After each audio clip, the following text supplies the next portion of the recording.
This is the Aftermarket Radio Network.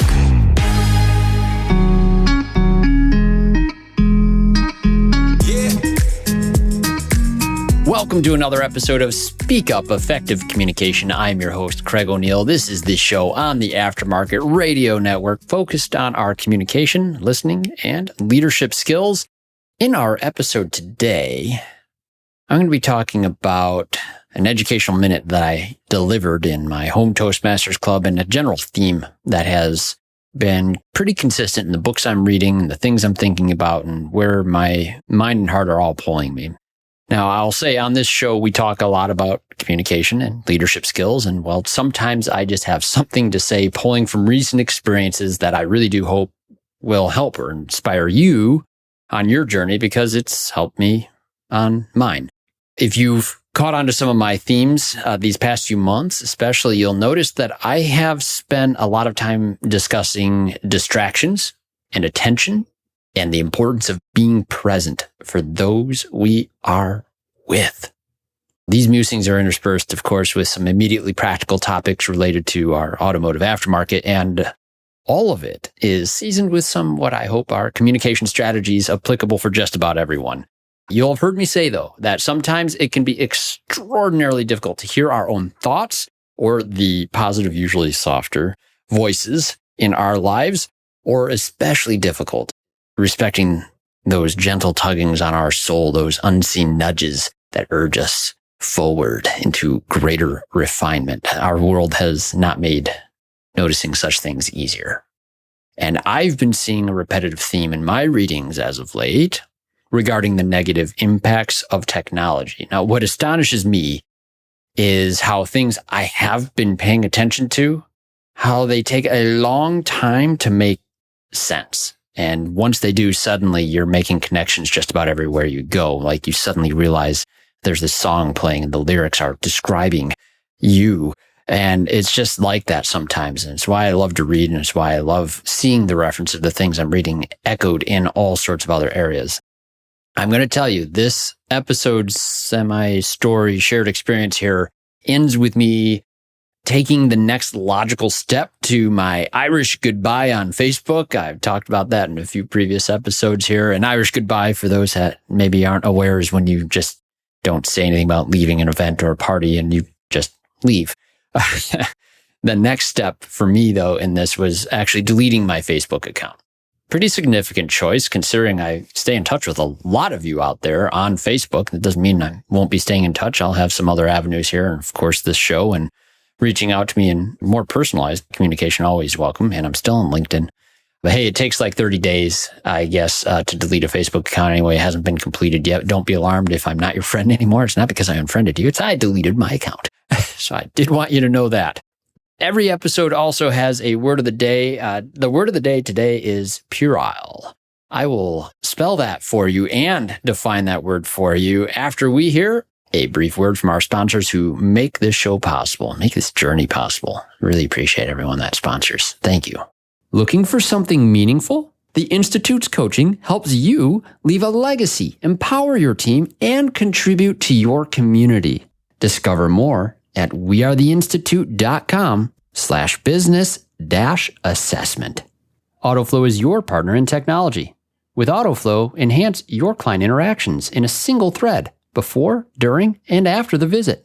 To see how AutoFlow makes it simple, visit autoflow.com. Your trusted companion, ShopDog Marketing, is right by your side, attracting the best customers and building long-term growth. Call ShopDog Marketing today or visit shopdogmarketing.com. Unlock your communication insights with Inbound's AI-powered call analytics for auto repair shops. Learn more at callinbound.com. Are you passing along credit card fees to your customers? No one likes that. Express is the only 0% fee alternative to credit card surcharging. Visit myexpress.io. Okay, we're back, and the word of the day today is puerile, and I think I'm saying that right. There's a couple older English pronunciations as I researched how to say this right for this episode. I read it in a book. I had to look it up because it wasn't a word I had seen enough recently. I thought I had a good idea of what it is. Wasn't what I thought it was. The word actually means childish or silly. And again, the word is puerile, and that's spelled Puerile. It's an adjective for being childish or silly. There's a French pronunciation for it too, and I'm pretty sure if I get it right, it's something like Puah. No, that's not how it goes. I'm sorry. That was childish and silly, very puerile. But hey, interesting word. I'll explain why I wanted to choose that word here, not just because I read it recently, but there's an experience that I had on a recent walk, a 5-mile walk that I had. Before I get to that, I want to also share what I spoke to in an educational minute in my local Toastmasters club. This was actually last night for me, be about a week from the point that you're hearing this episode. But this educational minute pulls on a theme that you would be familiar with here on the show. So I'm going to go into that just a moment here and describe you out. And it won't be verbatim, and I'm going to go into a little more detail than the educational minute, which is more like educational 5 minutes in the time frame that I had in my club meeting. But I'm just going to explain right now. In my educational minute, it pretty much began like this. A theme has been repeating in my readings of late, a theme that has made me more alert to, well, alerts and notifications, and specifically the negative impacts of technology in our lives. Now, one book that I've been reading lately is an old C.S. Lewis classic called The Screwtape Letters. I've never read it, heard about it a lot. It's in Big Book of Classics from C.S. Lewis. A phrase popped out in chapter 1. Before I jump into that phrase, I'll say that for those of you who aren't familiar with The Screwtape Letters by C.S. Lewis, it's a fictional story, if you will, not even a story. It's more of a fictional collection of letters from like this senior devil to his nephew, who's a junior tempter. And this is basically one senior devil giving another devil strategies to distract humans from the important things, right? And this is a little bit theological at times, but it really does a fantastic job, regardless of where your thoughts are coming from, describing the human condition. And I think it's insanely cool to be reading this. And there's a lot of things that are echoing some of the thoughts that I've already had that I'm excited to share and some of the later stories. But I'm going to talk about chapter 1 for you guys today. Chapter 1, in this one, it's this devil's writing to his nephew regarding how he shouldn't take joy in the fact that his patient, the term patient is used for the person this devil is tempting. You shouldn't take joy in your patient arguing. Arguing will cause the patient to start to, and I'll read the quote here, you'll find that you have been strengthening in your patient the fatal habit of attending to universal issues and withdrawing his attention from the stream of immediate sense experiences. Your business is to fix his attention on the stream. Teach him to call it real life, and don't let him ask what he means by real. All right, so the phrase that just leapt off the page in my mind here is I just thought there's such a brilliant phrase. It's the end of the quote, by the way. The phrase I really liked was the stream of immediate sense experiences. Now, C.S. Lewis is writing these fictional letters in 1940, 41, 42, it was published. So World War II is going on. He's from Cambridge. He's in England. The time frame, this stream of immediate sense experiences, what does that entail? Wartime stuff is one thing, but he was writing the book not specifically to wartime issues only, although it does surface in the book. I mean, the description that the devil in this book gives is how when this person started arguing before about or started having a deep thought about something, his strategy was to simply remind his patient that it's about lunchtime. Maybe we'll come back to this idea after lunch, a sense experience of hunger using that. And then, of course, once that person was distracted with the hunger and had made the decision to go and get lunch, he's gone down onto the street now. Here is a newsboy call, has a newspaper in his hand now and sees the bus and he's off and on his way, thinking whatever he was thinking was just silly stuff that shouldn't even be bothering with on an empty stomach. 1940s stream of experience is very different than the stream of experiences today. So I'll fast forward to our time from another author who I've quoted before back in it would have been episode 39, The War on Notifications. That's worth going back on if you haven't heard that one before. But I quote Johann Hari in that one. Johann Hari in his book, Stolen Focus. The subtitle for Stolen Focus, by the way, is Why We Can't Pay Attention and How to Think Deeply Again. You can see how these themes in my readings are starting to really make some sense here. But the quote in Johan Hari's book goes like this. He's describing notifications and interruptions. He says, all this frenetic digital interruption is pulling our attention away from our thoughts. And I think we're almost in this constant stimulus-driven, stimulus-bound environment, moving from one distraction to the next. If you don't remove yourself from that, it will suppress whatever train of thought you had. Hey, folks, book written very recently about our modern times and a book written with even fictional elements of the human condition from the 1940s. I think to see that same stream, that same logic is in there, well, I think we should listen to that for a second. And that's exactly where my mind went and why I wanted to share this episode today. So now back to the educational minute I was delivering in my Toastmasters book. I really just wanted to draw attention to, you have something from the past, using the word stream, by the way, before we ever used it for streaming, like on YouTube or other thing, I just think is really fascinating. But both Lewis and Hari would agree with this. Whatever the distractions you're experiencing, be it by real devils or by real big tech, it is by design. And those distractions need to be combated in some form or fashion. And we don't want to give all of our energy into the things that would easily distract us. It would take a tremendously strong person, stronger than me. I'll tell you right now, Facebook, yeah, maybe some of you are real great and you can handle it and stuff. I'm sorry, I have a high degree of resilience to interruption and I cannot. I found myself getting sucked into it. I avoided Reels or ever clicking on one of those for ages. And then suddenly I clicked on a baseball replay and then all of a sudden the algorithm knows me and I'm going to watch these cool baseball replays, that and Seinfeld rerun up little clips. My gosh. Then all of a sudden you've just spent 15 minutes when you only wanted to check a message from one person about one thing or see what's going on in so-and-so's life on this major important thing that they're going on. It's too much. So my advice in my educational minute for my Toastmasters Club was the same advice I was giving in episode 39, just to turn off notifications. And I gave some practical tips on that for our Toastmaster members in my local club. Now, my advice for those of you today, I mean, it isn't just delete Facebook.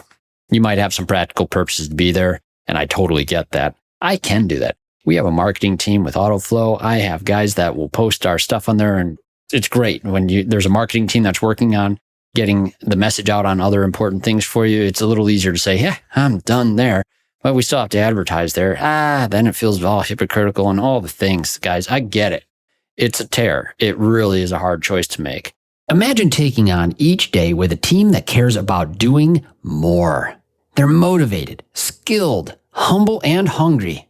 They're invested in your shop's success because that success helps them do more than just sell jobs and fix cars. At the Institute, we believe a thriving business is built on its people. Our comprehensive coaching and peer groups help you become a leader who is capable of inspiring your employees to reach new heights, capable to deliver exceptional customer service, and capable to grow your business into a respected pillar of your community. Start your legacy at wearetheinstitute.com/business-assessment. Hey friends, as you know, I'm a proud member of the AutoFlow team, and let me tell you, we've changed how business is done for auto shops everywhere. We support your client experience before, during, and after the work is done. Imagine this: timely updates sent directly to your clients, branded digital vehicle inspections, and seamless communication from start to finish. That's why shops love AutoFlow. And hey, with those 5-star reviews rolling in, you'll wonder how you ever managed without us. Take an important next step and take your auto shop to the next level. Visit www.autoflow.com. Get on board with an AutoFlow trial. Looking to drive more customers to your auto repair shop? Trust ShopDog Marketing to be your reliable companion with AI-powered customer-first marketing, websites, and high-ranking local search. Maximize your reach with our mobile-first and voice search expertise. Car counts are like ice cream. Sweeten your revenue with ShopDog Marketing. Grab our free guide to learn how AI can drive more repair orders every day. Don't miss out on this chance to boost your business. Visit shopdogmarketing.com. Inbound has exclusively served independent auto repair shops with expert communication solutions for years. Now, our robust VoIP platform ensures you stay connected while our industry-leading AI analytics take your business to the next level. We provide the tools you need to understand your customers and optimize every interaction. Choose Inbound. For proven expertise and unmatched innovation, visit callinbound.com and discover the difference we can make. Credit card surcharging sounds effective, but is the single most damaging action to your shop in the last decade. If you're surcharging, you're tarnishing your reputation and losing customers as we speak. Express is the only 0% fee option to surcharging that your customers already know how to use. No tricks, no hidden fees, just a smarter way for auto shops to keep what's yours and do right by your customers. Book a free consultation with Express today by visiting myexpress.io and see how the most successful shops in the country are flipping the script on credit card processors. I'll say this regarding social media. I'll connect it with something that a psychologist was speaking about. My wife and I attended a lecture up the street at a school where they're talking about cell phone uses in school and other things, and among other things, just the proper ages to let kids have phones and access social media and everything else. The smartphone issue, one of the common things that we hear is there's this fear of missing out. Like, you know what's going to happen, especially those of you with kids who've already been through this like I have. The kids start, well, so-and-so's got a phone. They have a phone. I'm the only one that doesn't have a phone. Right? And you can explain how our family's doing things different, all that, all you want. That's still constantly an issue. Same issue with Facebook, leaving it's hard because so many of our friends are there. Well, what this lady was describing in her lectures, it just needs momentum. And that momentum really starts to kick in when about 30% of the people make a decision not to give their kids phone in her case. But I think that there's going to be a similar type of momentum thing. And I think it's already been starting for a while. I don't think I'm one of the earliest. I definitely don't think I'm one of the last to recognize that, hey, in this AI era, Facebook especially is really garbage and is truly, from a marketing standpoint too, a lot of the clicks that end up happening are quite easily recognized to be bots. So a lot of garbage out there, and that garbage, again, a bit more by design. Now, I wanted to mention this in the context of design a little bit because my recent walk that I was up in Traverse City with my wife for another art show. There was this great spot. It was the Brown Bridge Quiet area. I've never been to this before. I'm not super familiar with the area a little south of Traverse City. We're usually over a little bit more towards the west and up in Leland in that area. I'll point on my hand on the map. Traverse City, Little Fingers. Yeah, we're usually over there towards the right, left side of your hand if your right palm's facing you. Anyways. You can look up a map. Point is, Brown Bridge Quiet Area sounds like exactly the thing I want to. I feel this constant pull into nature, doing hard things. You've heard me talk about rucking before, so I loaded up my pack with a bunch of different stuff. Actually, it was going to be a 5-mile trail in this particular day. I had a bunch of other gear that I was practicing different carrying methods with a kit that I have with, it's got a hatchet, it's got Leatherman, it's got extra water, a metal can for water, and also a couple other extra plastic bottles of water. I don't know, there's probably about 3 liters close to, and then combined with all the other weight. This pack wet was about just shy 50 pounds. I think it was 46.8 when I didn't have one of the water bottles in her. So yeah, anyways, heavier pack than I normally would go with. And the idea was to just go and have a quiet time, stay out as long as I wanted to, had extra clothes if I needed to, or if it got wet. And when I arrived at the trailhead, what does it start doing? Well, remember I mentioned I'm up there for an art show with my wife. If you heard the recent story a few episodes back on what happens on art shows, it rains, folks. It rains. Fortunately, I'm a little south of the art show. It poured on me. It started raining right as I got to the trailhead. So I popped my rain jacket on, and the whole first mile and a half, it's just pouring rain on this walk. Beautiful trail, wooded trail in this area. And yes, quiet. So a quiet walk in the rain. No problem. I'm enjoying it. No earbuds, nothing. And by the way, I also quit tracking my distances on most things. So I don't really track my miles or my pace anymore. I just go and try to enjoy things in nature. It's really been great, by the way. So I came across, finally it stops raining. There's the river. It's a Boardman River. And man, after the rain stopped and it's just starting to get warm enough too, I was like, man, maybe I should go swimming. Felt like I should just dip in that river. And I did. Took the shirt off, kept pants on, and just laid down in this stream. And it was cold, but it was so refreshing. felt a little puerile, kind of wading into the river and laying down. And there's more people on the trail by this point too, but I did anyways, and I'm used to that. It was freezing cold. You cold plungers would really dig it in northern Michigan, by the way. Absolutely worth your time. It's just super clean water too. It was great. Then I'm sitting there. The other thing I had in my backpack was C.S. Lewis stuff. So I'm sitting there reading by the stream after the swim for a little bit, and I had to. It was actually a decision like, man, I forgot the book was in the bag, but it got a little wet in the rain because the bag's water resistant, not waterproof, and I felt bad. Now the book's a little bit weather. If you're watching on YouTube here, I'm holding up my book and you can see some the water damage on the side. It's a newer book, but it has this old look to it now, which is actually kind of cool for a classic. Anyways, had to just read a little bit in there. Anyway, finished that part of the walk and I got to this large clearing and then I noticed there's this big overlook on another part of the trail. So I decided to backtrack a little bit, do this climb. It was a good climb, lots of steps with the pack. It was really good for the fitness element. Made it up to this overlook. And that's when I realized that this entire area that I had been walking in used to be underwater. This Boardman River used to be dammed. I didn't know this history in the area in my own state. It's a good 3 hours away almost from Grand Rapids. So 2.5 hours anyways. But the Boardman River had been dammed. There's a series, I think, of 3 dams along the way there. And it was actually 2012 when this first dam, I think, was started to be removed. And it's basically been a little over 10 years now. And I started to look around differently and realize like, oh yeah, no, those were young trees down in that lower section. That creek I was laying in, that was the river, that would have been the bottom of this very large retaining pond. And there's all kinds of reasons why they restored it back to what it is. And it was a huge project. There's some amazing stuff on this project.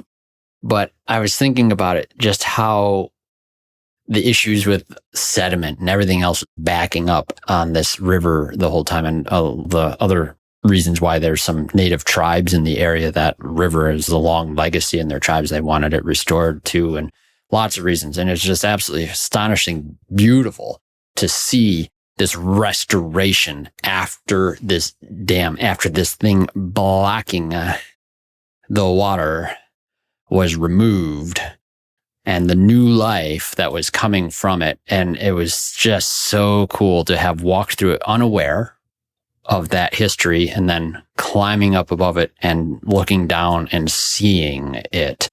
And that's just where my mind went as I thought of things by design, be it distractions or be it restoration. We are not limited to do the thing that it was designed for. We can change the design and we can change our decisions with all of these things. And the new life that comes from those types of decisions, I think those are the nudges that we're feeling, those softer, more positive voices that we should be listening to, where I think your thoughts might even be found. And I have to encourage you to try and find some experiences like that yourself. Unplug, even just temporarily. You don't have to take the big step to delete Facebook or whatever it is, but I guarantee you it wouldn't be hard to look at what you're doing on a regular basis, what's pulling your thoughts away from the important things or the things you feel you should be doing. Listen, lean into those and get out there. And it might take a couple of years. I've been on this journey for 6 years. I've been doing Toastmasters and obviously a lot longer than that inside of this industry. And even now, just new things constantly are making sense, but it always starts with doing something different and doing something that's hard. So it might feel silly at first, maybe even a little puerile, but I hope you'll take the advice. Lean in, listen to the softer things, try to remove some of the distractions from your life, and don't fear missing out on all the noise and the hustle and the bustle. And if anything, you might be missing out on some really cool history in your local area too. Go out there and find it.